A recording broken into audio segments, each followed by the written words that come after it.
Good morning, everybody. Welcome to Hacking Self-Storage. So a little bit of a weird week for me. We're supposed to be going to Turkey tomorrow when this comes out. So it's Wednesday. We're supposed to be going to Turkey on Thursday. And unfortunately, we're not going anymore. We've heard of two families in the Balak region of Turkey. Their kids tried to get abducted and we're going to the Balak region. And we just thought, you know what? It's happened to us once in Turkey 20 years ago and once in Dubai, like 25 years ago, something like that. And ever since then, we've never, ever been back to Turkey because we're once bitten, twice shy. And I realized that I don't even know why I'm telling you this on the Storage podcast, but hell, here we go. And so, yeah, we've moved it and we're going to Tenerife, good old safe Tenerife next week now. So that's to catch up with my lifestyle. So I just thought I'd update you there. But you're thinking, why, Dean? We don't even give a shit. Come on. Right, today, because we've been messing around this morning and doing these flights, etc., car parking, cancelling it all, spending 600 quid on cancellation fees. I haven't had chance to prep for my meeting, for my podcast about the report, the industry report. That's going to come out on Friday instead, because I've got some prep to do. I want to look at the figures, I want to look at the data, I want to really analyze it and get some good underlying metrics and data and stuff, and just spend a little bit of time reading it, percolating about it, and just enjoy reading it. And I just don't have the time to get it out before Wednesday. So Wednesday's episode is something that I want to update you on. And this was going to be Friday's episode. And it's the prices. It's showing your prices and not showing your prices online. So I want to be really, really crystal clear. When I say showing your prices online for me means that you can click and get a price. You don't have to put any information in. Not showing your prices, for me, it isn't one of these archaic sites where you've got to email for a price or ring up for a price. I think that is so last year. We used to do that at Beverly because we didn't have any competition, so we didn't need to do anything more than that, basically. But that is so old techniques, but most of us have improved on that from now. So showing your prices is without any clicks, without any information, you get the prices there for every single size unit. Not showing your prices, for me, is hiding behind an information firewall. So name, email address, and telephone number. That's basically it. And an update for us, we was having a discussion yesterday in the office, and yes, I went to the office. It was Angela's birthday last week, and she was off, and then she was back on again yesterday. So we give her a birthday card and a little treat and a little cake as well. So we was having a discussion about it, and James said to me, he said, "Do you know, Dean? Not one person last week, out of the 44 quotes we got, not one person actually filled out and reserved online. And now, if there was going to reserve, the chances are that somebody would have reserved, and they didn't. And so they only reserved because of a follow-up, because of us talking to them. James actually said to me that he had one person on the phone that wouldn't let him get off the phone until they'd done all their verification, so their identification checks and all that. Not that it's difficult at all, but people like people. People like to deal with people. People like handholding through certain situations, certain scenarios. So I've gone back through the last 100 quotes. We haven't had one person that has filled the reservation out and completed the move-in without talking to us. Not one person. Not one person. And I don't understand, out of that 100, we might have had, I'm just guesstimating here, I don't know exactly, but our conversion rate is above 25% as a whole. So we'd expected 25 reservations from, at the very least, 25 reservations from 100 quotes. But not one of them filled out the details. And so every single one of them had to be prompted by us to get in contact with them and to do the follow-up process. And I understand that some of them, yes, some of them might have reserved on their own. Who knows? They might have done. But the only data that we've got is that we've got the data saying that they haven't. That is it. We don't know if they would have done later down the line. All we know is that we followed up, and that has definitely enhanced the chances that we believe that they have actually reserved. Like I say, other people can say, well, you don't know that, Dean, for facts. You can't compare yin and yang. There's no A versus B split testing here. There isn't. But there's just, all we've got is that data saying 100 people, our last 100 quotes, not one of them reserved without speaking to us. Not one of them reserved without the feedback, the follow-up from us. And would they reserved? Who knows? We don't know, but we know that they didn't.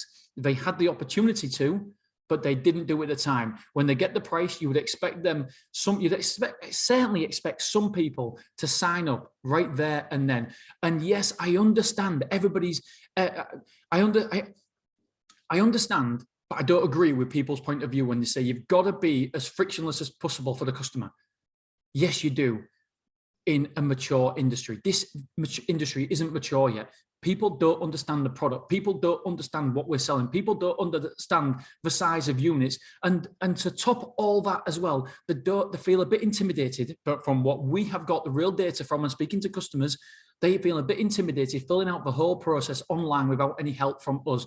In an ideal world, it is better. It is much better for me as a company that customers would do it all themselves, and the staff could be doing other things, focusing on other aspects of the business. I would much prefer that because it's saving me money.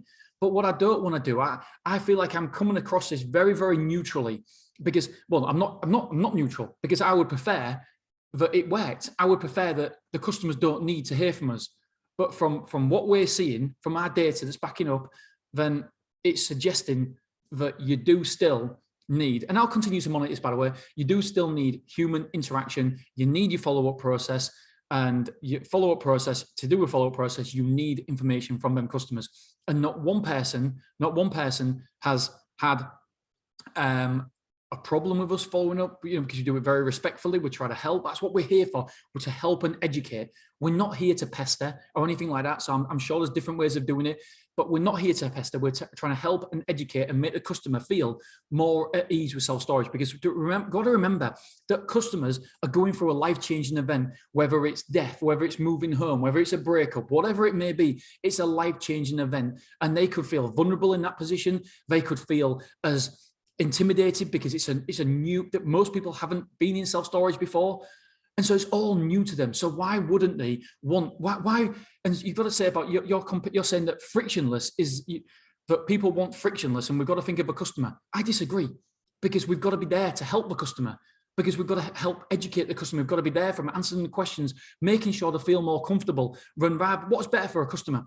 A blank computer screen just going through the process, or somebody on the other side, genuine helping and caring, making sure they get the right size unit, making sure that how many people in self-storage actually talk to you about the problems or issues? We're almost like counselors, and we're taking that all away. We're taking away the human aspect. And that's what I don't like. That's what I don't agree with. If the customers liked it more, I'd be all for it. But everything that we can see and hear, and when we talk to our customers, they much prefer the process of being handheld, educating, and being there for our customers. That's what it's all about, being there for our customers.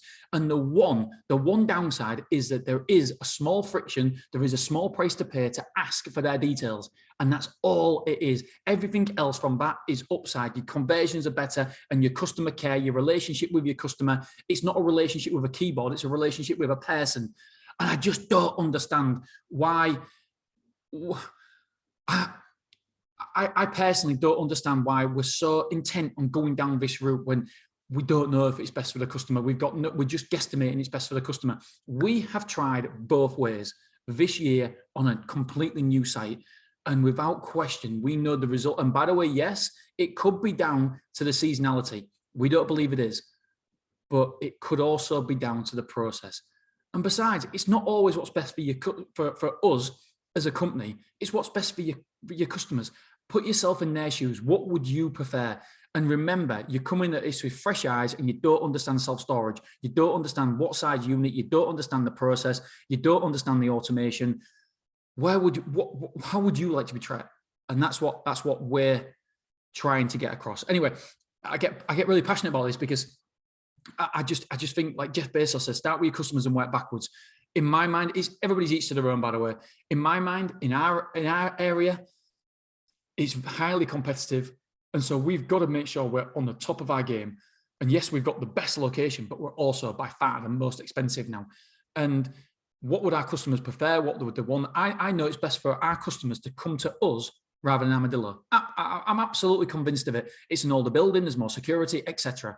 And so if I really care about my customers, then I know it's best for them to come to us. Obviously, it's best for me as well. I'm not going to say that I'm only doing it just for the customers. No, obviously, I'm a capitalist. I want to make sure it's best for us as well. Anyway, I'm going to keep updating you with this because I think the figures are fascinating, and it's so interesting.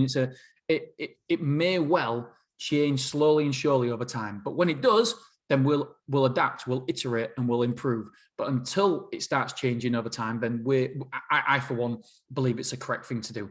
I love this shit. I love how I thought, oh no, it's only gonna be a 2-minute podcast, and then here it is, 11 minutes. And I'm still feel like I've got so much to say, but I'm going round and round in circles. Anyway, I love you. I appreciate you. And it doesn't really matter who's right or who's wrong in this situation, because I don't really believe there is any right or wrong. It's just circumstantial for you and where you are, what you feel is best. I feel this way is best for us. In another demographic, another area, another country, it could be completely different. But for us, we've tested it, and we think, obviously, it's not split A versus B. There's different times of year, seasonality. I get that. But from what we can see, we feel as though that is very much the best thing to do. Is to, I don't like the concept hide your prices, because it almost feels like you're doing something wrong, which I don't feel like we're doing something wrong. In fact, quite the opposite, as you know. Anyway, I feel like I'm just going round and round in circles again, guys. So I'm going to love you and leave you, and I'll speak to you on Friday this week. Probably just 4 podcasts this week. All right, dudes, love you.